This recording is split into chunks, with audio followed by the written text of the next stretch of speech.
Hello everybody, hope you're doing well. Welcome to the Tsunami channel. With your host, Tsunami. I mean, you know this shit by now, but welcome. Today we're going to watch the Andrew Tate and Piers Morgan interview. And honestly, I wanted to do the BBC interview that Andrew Tate had, but the relevancy of that one fell off. So now we're here. And I want to tell you guys what I know about Andrew Tate, so you know what I know going into this. And if you know more, you know more. Now, Andrew Tate was one of the big red pill gurus. He's not a guru anymore. He's denounced the red pill. And he is a guy that is still, I want to say, influential in this day and age. He was friends with Aiden Ross. I don't know if they're friends anymore. He's made connections with Sneeko, Fresh and Fit, right? Like, he has all these connections with all these people. But ultimately, his main side hustle is OnlyFans girls. Girls are OnlyFans, giving them the girls give him a large percentage of what they earn, and he was essentially a pimp. That's what you could call Andrew Tate. Him and his brother, they were pimps. That's one of their side hustles, and they flaunted it. They had the cars, the cigars, the luxurious vacations. Just doing a bunch of stuff that rich people do. Now, the issue with that scene I painted, because it makes me sound like a hater, right? The issue is that Andrew was also arrested and he was formally charged in Romania for a lot of bad stuff, pretty much relating to the women that I mentioned earlier. There was I guess, allegations of kidnapping, abuse, right? And the list goes on. I don't want to misrepresent what information is out there, but he's done a lot of bad stuff that a lot of people won't forgive him for. Yet he still has his relevancy because he caters to a demographic that's been hurting, which is still the red pill demographic, aka also known as lonely men. And lonely men, people who need to seek direction, look towards those who seem to have it. And Andrew Tate, when he was making his shtick, he seemed to have it. So that's why he still has a large following. That's why people still mess with him, still fuck with him. I think a lot of people have also tried to emulate their style to him. He's an influencer. He's influential. No one can lie about that. And because of Rumble, he still has a voice. So with all that being said, let's get into this Piers interview. Predictions. I think Andrew Tate's just gonna obfuscate everything. He's gonna whatever Piers throws at him, he's gonna deflect it, try to make it, less bad than what it seems. Put something about, oh, I've been helping people because of this, that, and that. Some bullshit double talk, right? And the interview is gonna go on like that for maybe an hour and 50 minutes. If there's ever a real moment, I'll tell you, but I think it's gonna be manufactured. And honestly, before we even start, he looks cool as shit, right? Look, from the glasses to the blazer to the shirt, he looks cool as shit. I would emulate the fuck out of this style. It's a beautiful style. That may be my one compliment I give to him. So hey, don't hate on me. Since we last sat down together, very different time. It was in my London studio, and 8 days after that, you got arrested. What's the year been like for you? It's certainly been an interesting one. I've been constrained this entire year. I spent 93 days in a Romanian dungeon, 5 months locked in my house, and now I'm restrained within the country of Romania. So it's certainly been a turbulent time. The moment you got arrested, it was all pretty dramatic. The video came out, the world saw it, a lot of people smashing into your home. Did you have any inkling, warning that something like this may happen? I knew it. I kept saying before I was arrested on every single podcast I did, I said, you get 3 lives in the world. The first life, they're going to cancel you. They're going to slander you. They're going to delete your access to social media so you can't defend yourself. The second life, they're going to try and put you in jail for no reason. And if you continue to speak against the power, they're going to assassinate you. I knew I was on my second life. I kept saying it. I knew it was coming. I didn't know the bullshit reason they'd use, but I found out once I was in a cell. Okay, I don't know about that 3 lives thing, but I'm curious. What's he going to do on this third life now? What is the third life? Does he have to beat the allegations first and then he's on his third life? Or if he loses the allegations, does that mean he dies in the second life? I don't know. I'm assuming this is Second Life Tate we're listening to right now. When you were arrested, you don't speak any Romanian at Zero. all. Right. and they didn't speak English to you. Correct. So you were taken to a cell. You had no idea what they were alleging you'd done. I was arrested on the 27th of December, so because of Christmas and New Year's and other problems, they couldn't even translate my paperwork for 2 weeks. So for the first 2 weeks I was in a prison cell, I had no idea why. I was given papers in Romanian. I could read human trafficking, I understood, but I was like, human trafficking who, when, what? None of this makes sense. Why is that the words you can read? Come on. Think about it, guys. Those are the 2 words he knows out of all the words. Forget his name, forget address, forget even like phone, right? All the words, he knows that word. Those 2, human trafficking. Come on. It's a telltale sign. I waited 2 entire weeks inside of my cell before I was given an English translation, and then I realized exactly how ridiculous the whole case was. Just to clarify, I am accused of helping my friends get big on TikTok. That is what I'm accused of. I told some girls I know how to post on TikTok to become viral when I was at the time the most viral person on the planet. And they are saying I'm a human trafficker for that reason. It is insane. Okay, well that was a big obfuscation. All right. From what I know, and I'll do my research and I'll take it back if I have to, it's not about TikTok. It's about OnlyFans.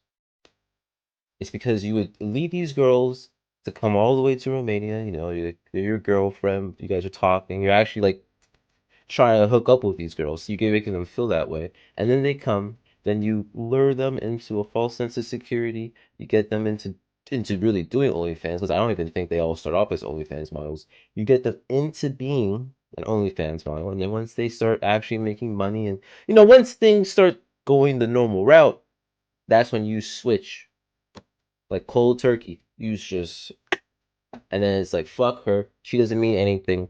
You give her no chance to leave because you're taking most of the money anyway, right?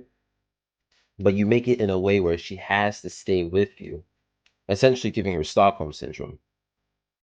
But all, I guess as a guy is to say that we'll make you bigger and we can help your career while you're here, even though we're not dating anymore. Like, and he's done that to multiple girls. So no, it's not about OnlyFans. Nice, nice try. I mean, I know shit, but I know enough. Come to what you've been accused of. It's more serious than the way you've categorized it, but we'll come to Exactly, get him. There is a lot of speculation that the reason the Romanian authorities knew that you were back, because you were en route, I believe, to Dubai for a New Year's Eve party, is that you were interacting with Greta Thunberg on social media, and you had a pizza in front of you which came from a well-known Romanian pizza store. Is there any truth to that? I don't think so. I think that they know where I was. A lot of people knew where I was, and they had instructions from higher up to teach me a lesson. I was on my second life, and that's exactly what I'm going through right now. There's an irony to your situation, because you always said the reason you came to Romania was precisely because you thought you could avoid being in this situation. Well, I loved Romania, and it's a strong Christian nation with strong traditional values. I want a life where I'm left alone by government. I don't believe in big government. I'm trying to avoid that. It felt like Romania was a place which was very safe societally, and the government was not too interested or involved in people's lives. But things change. Also, your freedom and your ability to speak the truth is heavily correlated to your insignificance. When you become large and people start listening to what you say, you soon realize you no longer have freedom of speech. And it doesn't matter where you are on the planet. If they decide you must be assassinated, you will be assassinated. Now, that's a fair statement, I will say, because they did the same thing with people who made like inventions that were too advanced for society, and then they had those scientists assassinated. Now, that may be a theory, but it's one that I can believe out of all the theories I've heard in my life. So he's not incorrect that the larger you get, sure, but it's also depends on what you say, right? Kanye, I said a lot of stuff. A lot of stuff. But when he said Bush doesn't care about black people, he didn't get ostracized as Tate is getting ostracized for that comment. He said it in a politically charged time. It's still politically charged, right? But back then, it was more politically so. The country was still fresh when it came to how to treat black people and deal with black people, right? Black people didn't have the same stronghold in society that we do now, right? But when it came to what Kanye said, people really believed in what he was saying. And I don't mean just people like a certain subsection of the internet. I mean like people in America really believe what he's saying. You could say, if you wanted to, you could probably say 50% probably believe what he was saying, and 50% didn't believe what he was saying. If you want to make it even like that, like that's how different it was back then. Now, if he said something like that now about the current president, he would be ostracized. Maybe it's because of all the shit he said as well, but you get what I'm saying. You in jail, what was that like? Romanian jail is not English jail. Describe it. What was the cell like? I have to be careful what I say because I don't want to insult the Romanian justice system, which I'm still beholden to. However, it's exactly as bad as people would expect it to be. Luckily, it was in the winter, so the cockroaches were not too bad. It was also during Ramadan, so I didn't have to eat so much, which was helpful because of the situation. I think the most stressful thing about it is I had no idea how long I was going to be in there for. I was dragged from my house. I was given papers in Romanian. I didn't know why I was there. I found out why I was there and it was garbage. I couldn't seem to get out. I could have been held for years. It's very stressful. And the best thing you can do is turn to God and train as hard as possible. I did thousands of push-ups a day every single day. Were you in solitary in this period, 3 months? No, I wasn't in solitary the entire time. Sometimes I was by myself. Sometimes I was with other guys. And sometimes I was with my brother. So, when you were on your own, were they keeping you in there for 24 hours a day? Were you allowed out? No, I wasn't allowed out. There was no yard time. It was 24 hours a day, locked in a single room, probably 3 or 4 steps large, and you do nothing but stare at the wall. And How many days did you do that for, on your own? 11, 12. I mean, that's a pretty grim scenario for anyone. Life's grim. For you, always being Mr. Confident, you've said, interestingly, that you wouldn't categorize what you were feeling as depression because you don't believe in the concept of depression. You and I have argued about that before. But it sounds to me, from what I've seen you say when you've talked about this, that was pretty close to depression, what you were feeling. Life's grim. And if you want to be a superhero, you have to understand in every single superhero movie, he is losing for 80% of the movie. He's going to suffer for the majority of the movie before he wins at the end. I've always wanted an exceptional life, Piers, and I'm not a coward. And I knew that by telling the truth about certain issues, I was going to pay the price for it. So I won't say that I deserve to be in jail, but I certainly put myself in there by telling the truth to the populace and telling the truth and living. But when you're on your own in that cell, what were you thinking? It's a long time to self-reflect, right? It certainly is. And I think my number one concern when I was in jail, despite the fact that my situation was dire, were my concerns as a man and all the people I have to take care of, and my children and my family and the people I pay for and all the people who work for me. And truthfully, I wasn't worried about myself, I was worried about everybody else. And I think that's the true masculine frame. Did you get emotional? Did you shed tears in your cell? I'm an emotional man. I think men are hyper emotional. We just have to control it. I was extremely busy inside of my jail cell. I had lots of push-ups to do. I was very concerned about the people on the outside. I was trying my best to get out. It's difficult for me to answer the question because it was an interesting frame of mind. I knew that God was watching and I had to perform. It's very difficult for me to go through life saying I'm the top G, I'm this, I'm that, and speak about mental resilience and mental toughness, and then the second I'm thrown inside of a solitary confinement cell, cower out. I'm not that person. There's some other people. Okay, so listen to the rest of that, but it seems to me that the top G, the fake ego personality, is struggling to conquer the real Andrew, right? That has to be it, because right now we have Andrew Tate talking. Top G. Top G is talking to us right now. Top G won. Whatever little battle they had inside of his mind, right? He may have actually shed tears. I believe this man was depressed as hell in that jail cell. Because if he was elated as fuck to get out, he had to be depressed as hell. You can only go as up as you fall. Or as you can only fall as high as something like that. You know what I'm saying. What I'm also saying is that this guy was depressed as fuck, and he's trying to, obfuscate. That's the word of the day. He's obfuscating into some nonsense. Oh, it's hard for me to talk about mental resilience because as the top G, I always talk about not being, harder. So he's trying so hard to frame his character still as that alpha top G male. Just because he knows, honestly, he knows if he says anything else, his supporters will dwindle by half at the very least. People who talk about mental toughness and want to give advice, and when bad things happen to them, they end up addicted to prescription drugs. I'm not a coward and I'm not a liar. No, but it would be perfectly natural to be emotional in that scenario, and there's no shame in admitting that.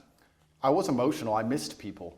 I missed them, and I knew they missed me. So I felt a strong sense of missing. But you cried.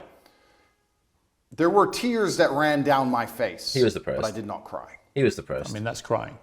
I would disagree.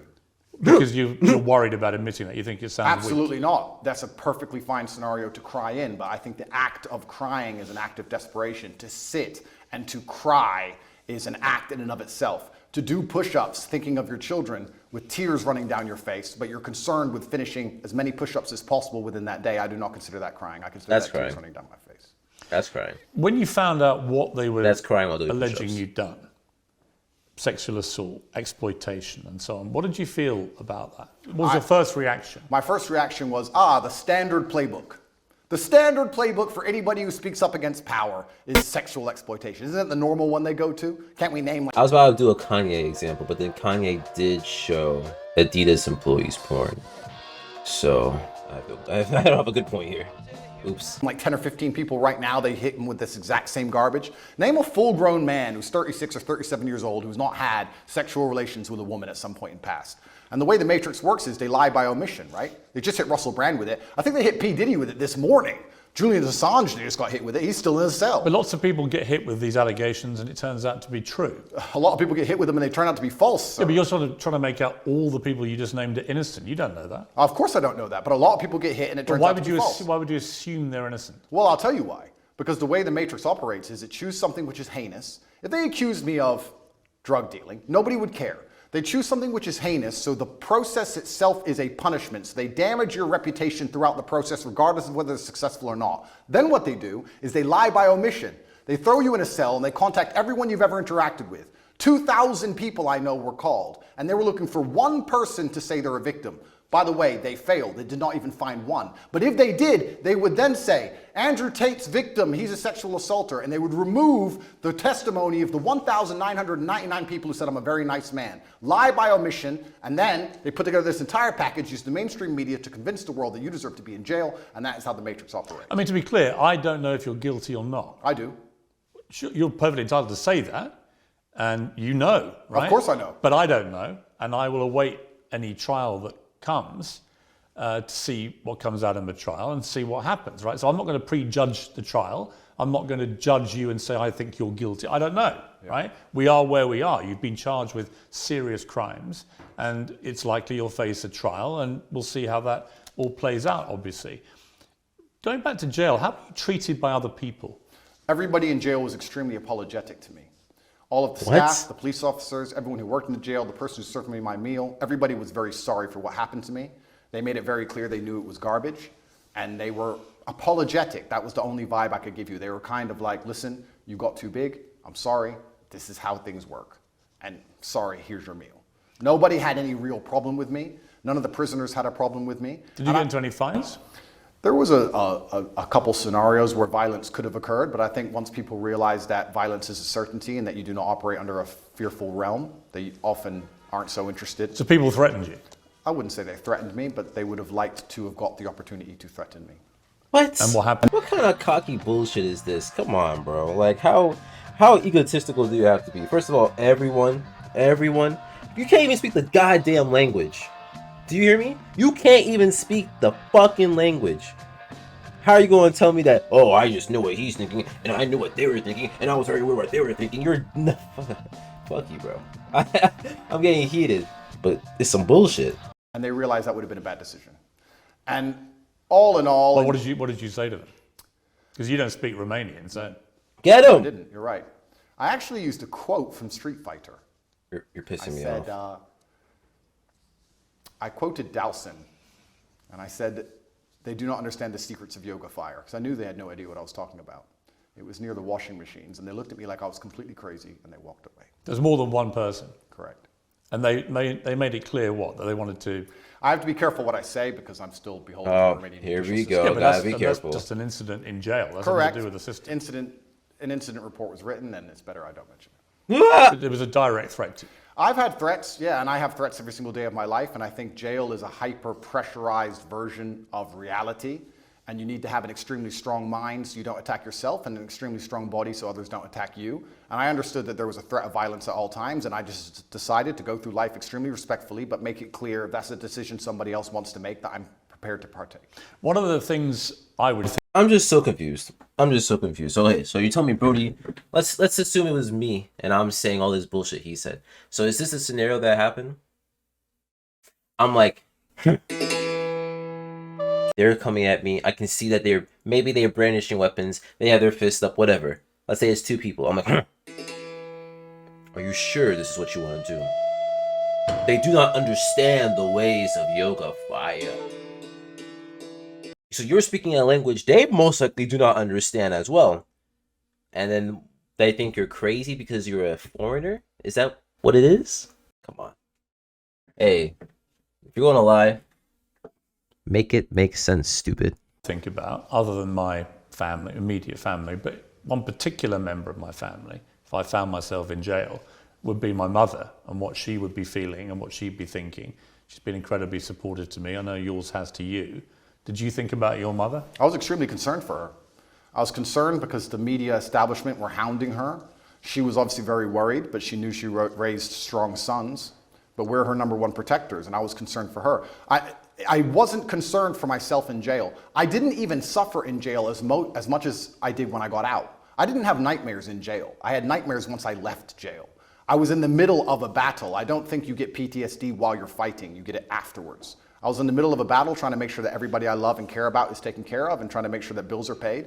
Please understand, the day I was arrested, which is a year ago, every single bank account that I have was frozen. All of my assets were taken. I haven't had a dollar of money since January. 10 cars taken, I think. 15. 15 cars and how many properties? 15 cars, 6 properties, 20 diamond watches, gold bars, cash, land, every single bank account, millions and millions and what millions of was the total dollars. value of everything they seized? 16, 17 million? Pounds? Yeah. And they took all of it. And I still don't have access to any of these things. I mean, as we're doing this interview, you're expecting to hear sometime today as to whether you may get those possessions back. Is it all or nothing? Do you get it all back or nothing? Correct. As we sit here, the judge is deciding whether I get all of my items returned or I get none of them returned. And truthfully, under the law, I should have never had them taken in the first place. So we're going to see what the judge decides. And I have to put my faith within the Romanian judicial system. I have no other choice. I'm not a coward. I'm not going to run. But let's not talk about the Romanian judicial system. Let's talk about the judicial systems of the world. I've recently seen some very scary decisions in America and England, in these Western democratic nations. You see people doing 20 years for attending peaceful protests. So you start to sit and wonder when you're in these situations, what is a trial? What is a judge? What is this? These are just people in a room. Which peaceful protest are you talking about? There's been a few. And who's got 20 years for attending a peaceful protest? I don't want to say names. I saw it somewhere on Twitter. Oh Somebody my attended, God. Was, Look, you can't say something like that and not say names. That's all I'm going to say. a pro-Trump protest, and they ended up getting 20 years. Well, if you're talking about the January 6th riots, they were riots where people died. Well, it's interesting. They're not peaceful protests. Well, it's interesting because the world is actually very nuanced. And what Wait, That wasn't nuance. That was a... Wait, was he actually talking about... was he actually talking about January 6th? Did he really say that was peaceful? Bro. You're not American, so I will let that slide. Just a little bit. I know there's no room for it to slide. It's just part of his propaganda bullshit. But I'm gonna be fair. I'm gonna let that slide. A huge mob of What people I tried to do, attacking the U.S. Capitol. Well, what I tried to do is I try to look at a broad spectrum of events, and I try to put things into a nuanced view, and I don't try and take a instant black or white point of view on things. And the fact that BLM were rioting and destroying the entire nation for months and during that exact week, and then some other people got together with an opposing political view and are facing serious prison time for doing less damage than BLM did. I find that kind of scary because people did die. Well, in a democratic nation, we should all be the same under the law. Andrew, just to be clear, on January the 6th, people died. People died during BLM. I mean, there are certainly inconsistencies in the way groups of people have been policed. I think that's the same. That's the same whether you're talking about the BLM marches to the pro-Palestinian marches and so on, right? There's a lot of inconsistency. Well, then we agree. There's a lot of inconsistency in global policing, I think. I think that's a perfectly valid thing to say. But the idea that someone's got 20 years for being in a peaceful march is not true. The ones who've got the lengthy prison sentences have been held account for serious crimes. I'm not even condoning January 6th. I don't even know the ins and outs of January 6th. I wasn't there. I'm not saying it should have happened. What I'm saying is exactly what you have said. There seems to be some massive inconsistencies in global policing now. So when you end up in a position where you're speaking against the system, as I do, and you understand that there are massive inconsistencies in policing globally, you start to sit down and seriously wonder if you stand a fair chance of a fair trial in any country on earth. I actually have to give massive credit to the Romanian judicial system because a judge one day sat down and said, why are these boys in jail, and let us go. I don't know if I would have had a fair shot like that in many other nations. When you were released from jail after about 3 months, what was that feeling like? My brother and I were in the same cell at that time. We were extremely happy. I remember using the last of my mouthwash. During the day I had some rituals to keep me sane, and I'd enjoy 1 swig of mouthwash a day. It's amazing how bored you get when you're staring at cockroaches, and even that sensation. So there were literally cockroaches in your cell? Correct. That's fair. How many at any given time? At night there was a lot of them. Like what, dozens or? Yeah, a few. There was an infestation. We did our best to kill as many as we could. It kept us entertained, but they're annoying to sleep with. But mouthwash was something I enjoyed every day. The sensation of mouthwash made me happy, and I remember using all of my mouthwash. And then instantly my brain started turning to all of the things I need to do. I'm a man, I have responsibilities. For 93 days I wasn't working. I started concerning myself with, okay, I'm about to get out of jail, thank God. I'm gonna leave. Who do I need to take care of? What's paid? Do I have any money left? Are bills due? Is mom okay? Are my children okay? And I just started thinking about work. And as soon as I got out, I didn't sleep for 3 days. How many children do you have? That's confidential. What? Because At least I have one. enemies, and unfortunately I do not want to give them any information. But you have more than one? I have more than one, correct. Right, so obviously you're caring for your children. I understand that as a father, right? And obviously, and you have a partner? Yes. Are you married? No. I think I asked you last time and you were a bit cryptic about it. You're not married yet? No. You have a partner who's the mother of your children? Correct. The same woman is the mother of all your kids? It's confidential. It's a bit That's a no. confidential. It is confidential, Piers. It's I confidential. don't think you marry and have kids with is confidential, surely. It is for me.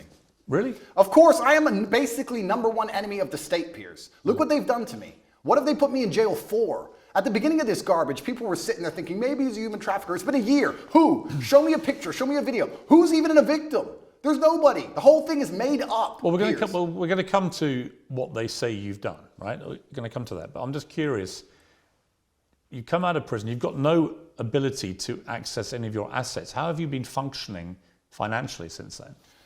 I believe in prayer and I trust in God. Well, prayer doesn't pay the bills. And I do my very best. But prayer doesn't pay the bills. Unfortunately, absolutely everything I own was seized by the Romanian state, so I'm just going to have to survive and do my very best. Yeah, but how?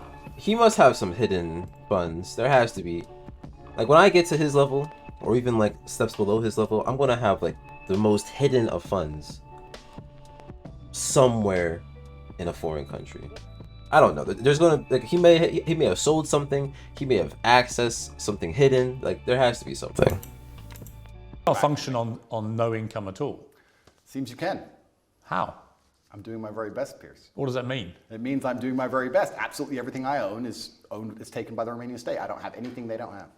How do you pay for food? I just have to do my best.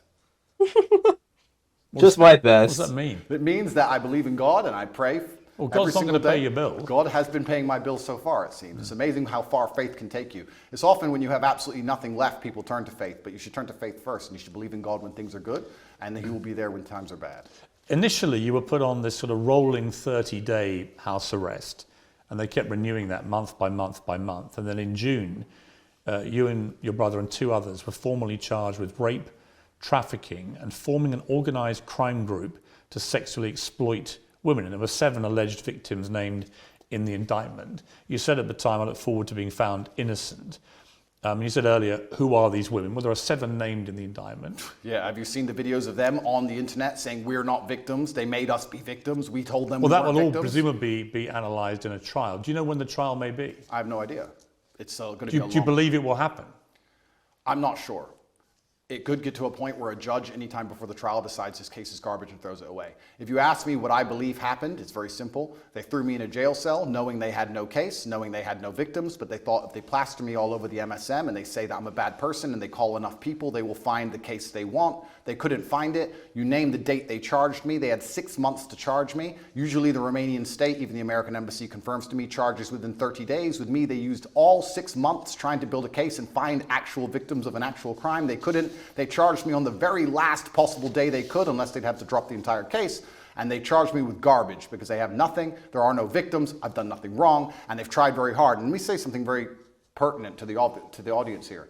It's very difficult when you're thrown inside of a jail cell. You do not have access to social media. You do not have access to money. The entire MSM establishment are calling you a bad person. Hotlines are set up saying, if Andrew Tate's ever hurt you, call this hotline. You're a rich person where people may want to get money from you and exploit you and extract resource from you. And they're sitting here calling anyone you've ever known. They called my gardener's daughter, who I've never even spoken to, asking if I've ever done anything wrong to her or said anything wrong to her, trying to find victims of a crime that don't exist. It's actually a miracle from God that no one's come out trying to extract money from me. Whole thing is garbage. They could do this to anybody. Piers, they could do this to you. They could put you in a cell, put all over the media you're a sexual exploiter, and for 3 months talk about how bad you are when you can't defend yourself, and call everyone you've ever interacted with. And if anybody you were ever rude to once decides they want a payday or some fame, they can use it against you. It's insane. The Romanian authorities' prosecution files accuse you of using verbal and physical abuse to keep women in line, taking 50%, I believe, of the women's online income. Although I believe that figure could vary, could be up to 80%.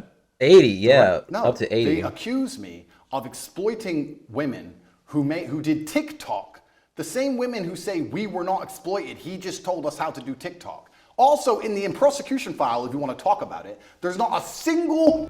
Real quick, before he gets into his little lie, I think there was a video on TikTok. I know he's referring to. I think there's a video on TikTok where these girls were saying, oh, we're fine, we're not victims, blah, blah, blah, blah, blah, right? But people are saying that it was staged. Like, you know, Andrew forced them to do it and to show that everything's okay, that they're okay, and, you know, as proof. Bank transfer. There's not a single piece of evidence for any money. So I'm accused of making money from TikTok, but they haven't found any money. There's no money, and the victims are saying, I didn't exploit them to do TikTok. The whole thing is a joke. What is, I think, problematic for you is the war room, which was a group miscategorized and misunderstood. It was called the war room. Correct. Okay. And it had a lot of people who were dubbed the generals who ran the war room. Correct. For you.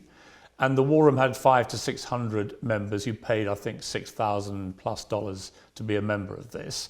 And when you saw the logs of the web chats between people from the war room to each other, a lot of it made disturbing reading. Were you disturbed by it when you read that? Firstly, a lot of that's bullshit. A lot of that's fake. Secondly... You think that literally those logs are fake? Absolutely. Secondly... But the BBC verified them. The BBC verified them. Or they're the same people who verified the vaccine. Those people, they're liars. Firstly, a lot of them are fake. Secondly, were you disturbed by anything you read? No, because none of it's real. Firstly. Secondly, there's 4,000 members in the war room. Thirdly, the war room is about masculine personal development. We talk about fitness, making money, strength. We talk about very important things.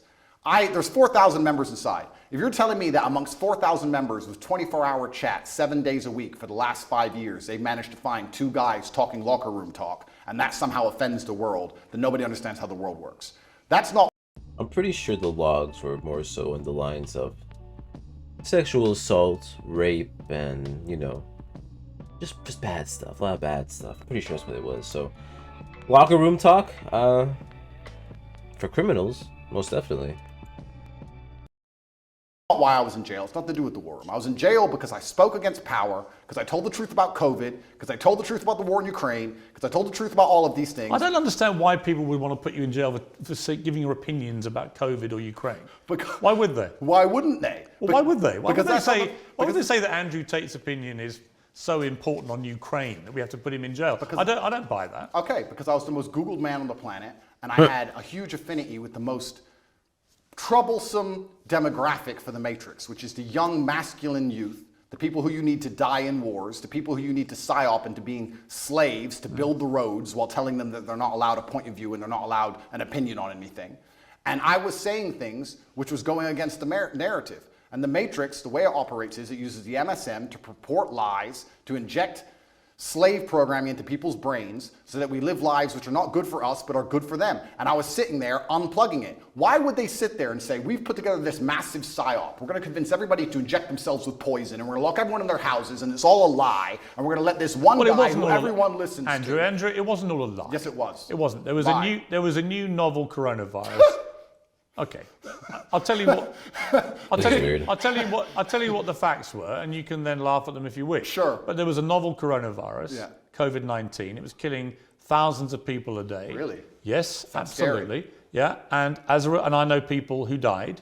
Who doesn't? I know people who died before Corona. Fine, I'm sure people died of lots of things, but it was killing exponentially thousands and thousands of people, and then vaccines were developed at very high speed, and they managed to save, in my estimation, millions of lives. You may not agree with that, absolutely, but those are facts as assumed by the body of scientific and medical experts in the world. The body of scientific and medical experts, you mean the Matrix? I could get... What is the Matrix? The Matrix are a bunch of people who could... First of all, I'm not surprised he's a COVID denier. If you follow this guy, this is your champ.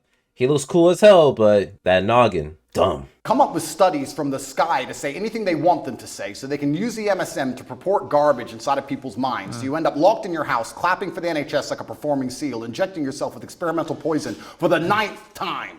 It's a lie. There was no reason to lock everyone in their house. More people died from missed cancer appointments than anyone ever died of COVID. What? People always got the sniffles All before right, that's COVID, and a they've lie. always got it since. That's a lie. We don't even have to look at that stat. Let me just reiterate the words. People died from missed cancer treatments, then they died from COVID. Shut the fuck up, bro. Get the fuck out of here, man.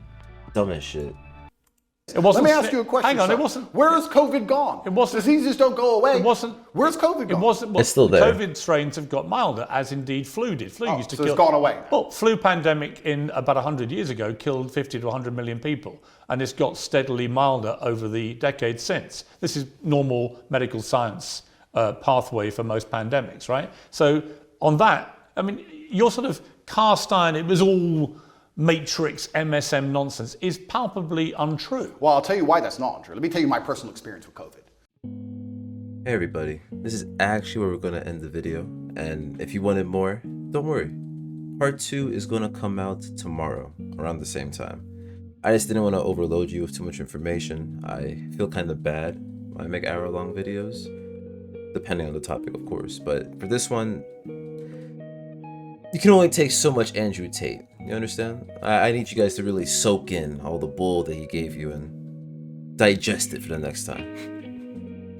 But to all my recent subscribers, thank you for joining. We are now the Sunset Warriors, and you're part of a collective, a group that is fighting for the space in between day and night. So join me on this fight.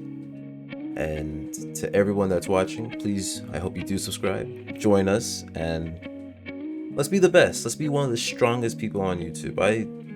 I think the free thinker movement is a movement that needs to get out there. And if you follow, I assume you're a fellow free thinker as well.